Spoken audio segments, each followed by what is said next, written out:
घर हमारे जीवन का आईना होता है और शायद उसी से हम अंदाज़ा लगा सकते हैं कि जो हमारी फैमिली है या हमारे फैमिली के जो मेंबर्स हैं वो कितने ज़्यादा अपने लाइफ में ऑर्गेनाइज है। और यदि हम अपने घर को क्लीन एंड ऑर्गेनाइज नहीं रख पाते हैं ना, तो कई बार ये हमारे लिए मुसीबत भी बन जाती है। जैसे कि कभी ऐसा हुआ कि आपका घर जो है वो क्लीन नहीं है, ऑर्गेनाइज नहीं, और अचानक से आपके घर पे गेस्ट आ गए हैं या फिर आपको पता चला है कि आधे एक घंटे में आने वाले हैं। तो आप उस सिचुएशन को सिर्फ थोड़ा सा सोच के देखिए कि आप कितना ज़्यादा उस टाइम पर हैक्टिक हो जाएंगे। तो ज़्यादा अच्छा है कि आप डेली बेसिस पर घर की अपनी क्लीनिंग करते रहिए, घर को ऑर्गेनाइज रखिए, तो कभी भी आपकी लाइफ जो होगी वो हैक्टिक नहीं होगी। तो hello everyone, welcome back to our channel. मैं हूं Shraddha and you are watching Indian vlogger Shraddha with twins. तो आज का जो वीडियो है वो डिमांडेड वीडियो है। कल मेरे पास में एक कमेंट आया था कि श्रद्धा बहुत दिन से आपने कोई क्लीनिंग वीडियो जो है वो शेयर नहीं किया है। तो एक्चुअली मुझे ऐसा लगता है कि मैं क्लीनिंग रोज़ ही करती हूँ और आए दिन आपके साथ में शेयर करती रहती हूँ, कुछ नया नहीं है। तो मुझे ऐसा लगता है शायद आप बोर हो जाओगे, लेकिन मेरे पास में कमेंट आया था कि आप जो क्लीनिंग वीडियो डालते हैं उससे हमको एक मोटिवेशन मिलता है। तो मुझे बहुत अच्छा लगा वो कमेंट पढ़कर, और इसीलिए मैंने सोचा कि काम तो मैं कर ही रही हूँ, वीडियो बना के आपके साथ में शेयर कर देती हूँ। तो आज का जो वीडियो है वो टोटली मोटिवेशनल वीडियो है, स्पेशली हाउसवाइफ्स के लिए। तो सुबह का टाइम है, करीबन 9:30-10 बजे का टाइम हो रहा है, और इस टाइम पर मेरे लंच की प्रिपरेशन हो गई है। शावर मैंने ले लिया है, मंदिर जाके आ गई हूँ। परी विहान दोनों स्कूल गए हैं, और उसके बाद में जैसे मैं मंदिर से आती हूँ ना, तो आने के बाद में वैसे तो जो मेरे व्लॉग्स डेली देखते हैं उनको पता होगा कि मंदिर से आते में ही मैं टूट पड़ती हूँ किचन में, क्योंकि सबको लगती है बहुत ज़ोरों वाली भूख। लेकिन आज ये पपाया पड़ा हुआ था जो कि आपने वीडियो के स्टार्टिंग में देखा ना, तो ये पपाया एक्चुअली 2-3 दिन हो गए और काफ़ी ज़्यादा मतलब पक गया था, और दिन को है ना कोई खा ही नहीं रहा था। तो इसलिए मैंने सोचा एक काम करते कि सुबह सुबह ही इसको चॉप कर देती हूँ, तो सब लोग ब्रेकफास्ट समझ लो या कुछ भी समझ लो, तो पपाया जो है वो खा लेंगे। तो मैंने जैसे कट किया तो पूरा ही पपाया जो था वो ख़त्म कर दिया हम सब ने। तो एक बार का जो हमारा पेट है वो फुल हो गया है। तो अभी जैन साहब भी शॉप पे चले गए हैं, और मम्मी जी बाबूजी नीचे धूप आती है ना इस टाइम पर, तो सुबह थोड़ा सा मौसम ठंडा होता है तो वो नीचे धूप सेकने के लिए गए, और अब मैं लग गई हूँ अपने क्लीनिंग के काम पर। तो जैसा कि मैंने बोला कि आज का जो वीडियो है वो टोटली मोटिवेशनल वीडियोज़ है। अगर मेरे वीडियो को देख के आप थोड़ा भी मोटिवेट होते हैं तो प्लीज़ मेरे वीडियो को आप लाइक ज़रूर कर देना, अपने फ्रेंड्स फैमिली ग्रुप में शेयर भी कर सकते हैं। तो क्लीनिंग की शुरुआत जो है वो सबसे पहले मैं इस लिविंग रूम से ही करती हूँ, और सबसे पहला काम होता है क्लीनिंग का, वो होता है इस सोफ़े को क्लीन करना और ऑर्गेनाइज़ करना।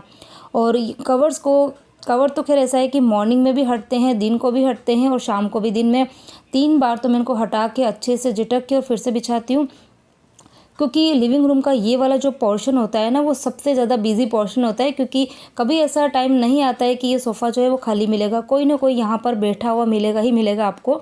और मतलब अभी तो खैर मम्मी जी बाबूजी भी है घर पर, तो मतलब ऐसा है कि यहीं पर बैठते हैं, बाबूजी यहीं बैठ के खाना भी खाते हैं। तो इसलिए मैं कम से कम दिन में 3 बार इसको, ये जो कवर्स है ना, इनको निकाल के और अच्छे से झटक के फिर से बिछाती हूँ। तो अभी सबसे पहले तो मैंने इन कवर्स को निकाल दिया है, अच्छे से झटक के पहले सोफ़े को क्लीन किया है, और उसके बाद में फिर से कवर मैंने लगा दिए। और ये वाले जो कवर है ना, मतलब मुझे अच्छे लगते हैं। मेरे पास में 2 कवर आपको पता है, एक तो डार्क कलर के और एक ये लाइट वाले हैं। ये वाले कवर मुझे थोड़े से पसंद ज़्यादा आते हैं। उसका रीज़न ये है कि मतलब काफ़ी ज़्यादा कंफर्टेबल है इनको लगाना, मतलब बहुत ज़्यादा मुझे मेहनत नहीं करनी पड़ती है। मतलब 1 से 2 मिनट के अंदर कवर जो है वो अच्छे से टक हो जाते हैं। और दूसरे वाले जो कवर है ना वो थोड़े से ओवर साइज़ है, उनको लगाने में मुझे थोड़ी सी मेहनत करनी पड़ती है। तो यहाँ पर मैंने सोफ़ा जो है वो अच्छे से क्लीन कर दिया। उसके बाद में बारी आती है टीवी यूनिट को क्लीन करने की, डाइनिंग टेबल को क्लीन करने की, और कुछ सामान जो थे वो थोड़े से अस्त व्यस्त हो ही जाते हैं। घर में इतने सारे लोग हैं तो सामान इधर उधर रख देते हैं, तो सबसे पहले उन सभी चीज़ों को मैं ऑर्गेनाइज़ करूँगी। तो यही है कि सबसे पहले मैं लिविंग रूम को क्लीन करती हूँ, ताकि अचानक से घर पर कोई आ भी जाए ना तो डायरेक्ट कोई बेडरूम में नहीं जाता, सबसे पहले लिविंग रूम में ही आते हैं, वहीं पर बैठते हैं। तो मैं इस कमरे को तो सबसे ज़्यादा क्लीन रखती ही रखती हूँ, ये मेरी हैबिट है और मुझे पसंद भी है। तो यहाँ पर मैं आपको एक बात जो है वो ज़रूर कहना चाहूँगी कि आप भी अपनी रूटीन के अंदर करीबन आधा घंटा आप दे सकते हैं अपने घर को क्लीन करने के लिए। मतलब घर के देखो बाकी काम तो हम करते ही हैं, खाना बनाना है जो कि मस्ट है, अगर हमारा मन हो या ना हो। लेकिन जब बच्चों को भूख लगेगी, अपने हस्बैंड हस्बैंड को भूख लगेगी तो हमको खाना बनाना ही पड़ेगा, और फिर किचन के अंदर बर्तन का काम है तो वो करना ही पड़ेगा। लेकिन हम सबसे ज़्यादा अगर कॉम्प्रोमाइज़ करते हैं ना तो वो होता है क्लीनिंग के पार्ट को, उसको हम अवॉइड कर देते हैं। हम ये सोचते हैं कि आज नहीं कल करेंगे, कल नहीं परसों करेंगे, और होता क्या है कि 5-10 दिन निकल जाते हैं और फिर मतलब काम इतने ज़्यादा इकट्ठे हो जाते हैं और फिर हम पूरा दिन हमको क्लीनिंग में देना पड़ता है। मतलब कई बार तो ऐसा होता है कि 2-2 दिन जो होते हैं वो घर की क्लीनिंग में लग जाते हैं। तो ज़्यादा अच्छा है कि आप दिन का 30 मिनट्स, इससे ज़्यादा आपको देने की ज़रूरत नहीं है, सिर्फ आधा घंटा अगर आप देंगे ना तो उसके अंदर आपके घर की क्लीनिंग जो है बहुत अच्छे से हो जाएगी।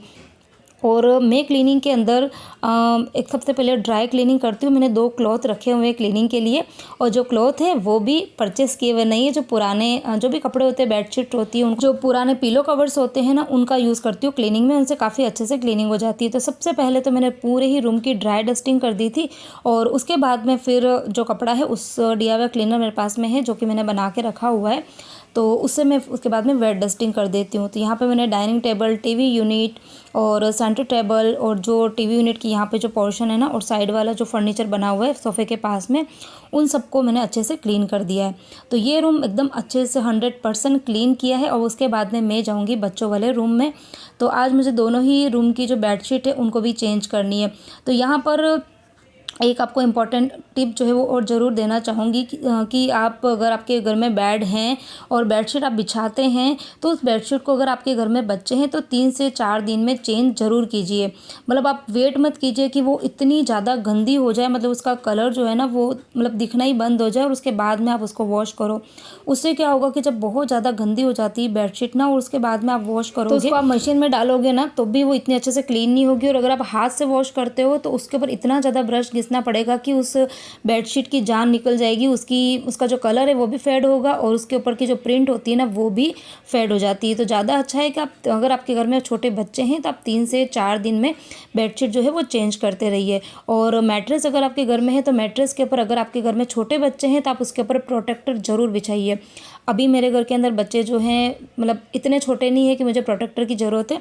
मेरे घर में जब बच्चे मतलब 6 या 7 साल तक के थे तब तक मैंने मैट्रेस के ऊपर प्रोटेक्टर बिछा के रखे हुए थे, और उसके बाद में फिर वो ख़राब हो गए थे तो मैंने डिस्कार्ड कर दिया। और अब मेरे बच्चे बड़े हैं तो अब मुझे इतनी ज़्यादा खैर ज़रूरत जो है वो लगती नहीं है। और रही बात बेडशीट की, तो वो मैं 4 से 5 दिन में ज़रूर चेंज करती हूँ। और जो हर रूम है ना उसका जो मेन सेंटर पॉइंट जो होता है वो बेड ही होता है। तो अगर बेड आपका क्लीन रहेगा और बेडशीट अगर अच्छे से रहेगी ना, तो वो आपका रूम मतलब आपके रूम में अगर फर्नीचर हो या ना हो उससे कोई फ़र्क नहीं पड़ता है, तब भी आपका रूम जो है वो अच्छे से क्लीन और ऑर्गेनाइज दिखेगा। तो एक बहुत ही इंपॉर्टेंट टिप है, बड़ा छोटा सा है, लेकिन हाँ जो लोग करते होंगे उनके लिए तो नया नहीं है। लेकिन हाँ जिन लोगों को पता नहीं होगा या शायद जो फॉलो नहीं करते, तो एक बार ज़रूर फॉलो करके देखना, काफ़ी आपको अच्छा लगेगा।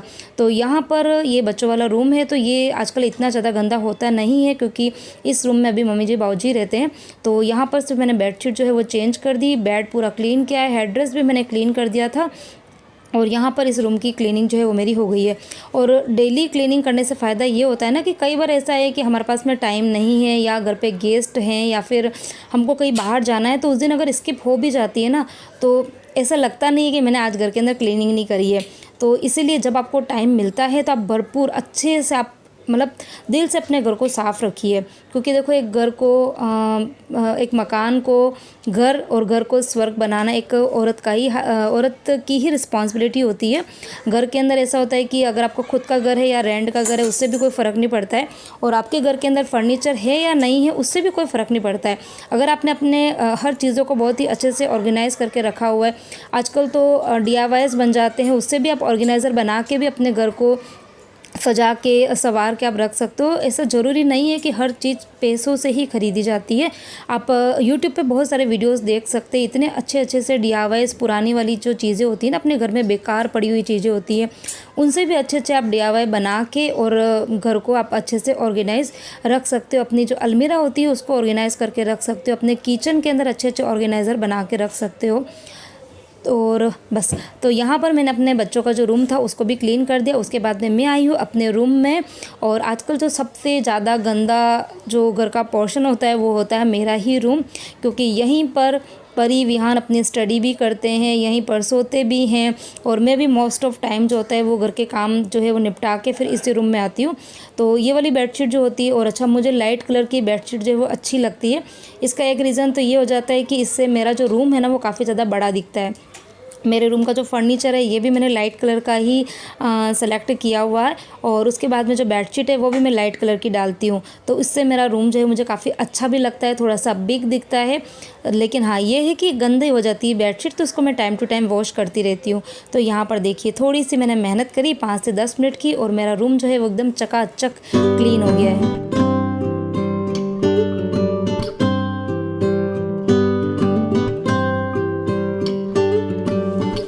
अच्छा, यहाँ पर आपके एक कमेंट का भी मैं आंसर देना चाहूँगी। मेरे पास में 1-2 बार ये वाला कमेंट भी आया है कि श्रद्धा, तुम्हारे बेडरूम में भी टीवी यूनिट बना के रखा हुआ है, तो वहाँ पर आपने टीवी क्यों नहीं लगा रखी है। तो देखिए टीवी ऐसा नहीं है कि टीवी यूनिट तो ऐसा था कि जब हमने घर बनाया था तब आर्किटेक्ट था, और उस टाइम में घर को डिज़ाइन किया था, तो उस टाइम पे बना दी थी। और सही कहूँ तो जैन साहब ने भी स्टार्टिंग में बोला था कि एक टीवी जो है यहाँ पर भी लगा देते हैं, लेकिन फिर मैंने ही मना किया, क्योंकि इतना बड़ा घर नहीं है कि हम घर में 2 टीवी लगाएं। और अगर घर में 2 टीवी लग भी जाएगी ना, तो ऐसा होगा कि घर में लोग जो हैं वैसे ही कम लोग रहते हैं, और फिर लोग जो है वो बढ़ जाएंगे। और वैसे भी 2 टीवी लगाने के घर में नुकसान ही है, फ़ायदे तो कुछ है नहीं है। इलेक्ट्रिसिटी जो है उसका भी नुकसान होने वाला है। घर के अंदर लोग, एक टीवी एक ऐसी माध्यम आप कह सकते हो कि सब लोग एक साथ में बैठ के टीवी देखते हैं। अभी मम्मी जी बाबूजी भी हैं, तो हम लोग कई बार ऐसा होता है कि प्रवचन लगा देते हैं या कुछ भी लगाते हैं, तो घर में हम 6 जने हैं तो 6 एक साथ में बैठ के टीवी देखते हैं। और यदि घर में एक और टीवी होगी ना, तो कैसा होगा कि लोग जो है वो डिवाइड हो जाएंगे। तो ये बहुत सारे रीज़न है, और इसीलिए मैंने टीवी जो है वो नहीं लगाई है, और आगे आने वाले टाइम में भी मैं बेडरूम में टीवी जो है नहीं लगाऊंगी। तो पूरे ही रूम की क्लीनिंग करने के बाद में अब मैं आई हूँ ये वाला वॉशिंग मशीन वाला जो एरिया है, तो इसको क्लीन करने के लिए। और ये वाला पोर्शन भी काफ़ी ज़्यादा गंदा होता है आजकल, तो उसका एक मेन रीज़न ये है कि मम्मी जी बाबूजी जो है वो काला वाला जो दंत मंजन है ना वो करते हैं। तो उसकी वजह से क्या होता है कि जो आसपास के टाइल्स है, वॉश बेसिन है, और सामने जो मिरर है ना उसके ऊपर पूरे काले काले से छींटे जो है वो गिर जाते हैं। तो इसीलिए मॉर्निंग में तो मैं एक बार जैसे उठती हूँ उस टाइम पे क्लीन कर ही देती हूँ, और उसके बाद में अभी नहाने जाती हूँ उसके पहले क्लीन करती हूँ। और अभी मैंने एक बार फिर से क्लीन कर दिया, मतलब ये कि चलते फिरते ये वॉश बेसिन जो है वो क्लीन होता रहता है। और इसके लिए आपको क्या करना पड़ेगा कि चीज़ों को हैंडी वे में रखना भी ज़रूरी होता है। कई बार ऐसा होता है कि चीज़ों को आपने इतना घुसा के रख देते हैं कि जब आपको क्लीनिंग करनी होती है ना, तो फिर आपको मन नहीं होता कि कौन सामान निकालेगा, कौन ब्रश निकालेगा, कौन जो कॉलीन है वो निकालेगा। तो इसके लिए मैंने क्या किया हुआ है कि जैसे कि वॉश बेसिन का एरिया, तो यहीं पर एक मैंने छोटा सा जो ये बर्तन साफ़ करने के जो स्क्रबर होते हैं ना, जो पुराने हो जाते हैं, अंदर का फोम वोम गल जाता है ना, तो उनको मैं फेंकती नहीं हूँ। तो उसको मैंने क्या कर रखा है कि जो मेरे घर में 2 तो वॉशरूम्स हैं, और सॉरी 2 बाथरूम है और 1 वॉशरूम है, तो तीनों में ही मैंने अलग अलग मतलब 2-3 तरह के ब्रश रखे हुए हैं, और हार्पिक रखा हुआ है। इसके अलावा जो सर्फ होता है, डिटर्जेंट पाउडर, उसको छोटी छोटी सी डिब्बी में मैंने भर के रखा हुआ है, ताकि जब भी नहाने जाते हैं या फिर वॉशरूम में जा रहे हैं तो हाथों हाथ चीज़ें जो है वो वहीं पर मिल जाती है, और क्लीनिंग जो है वो अच्छे से हो जाती है। वॉश बेसिन के यहाँ पर भी मैंने एक पुराना स्क्रबर भी रखा हुआ है, और इसके अलावा एक DIY क्लीनर की बोतल यहाँ पे मैंने रखी हुई है।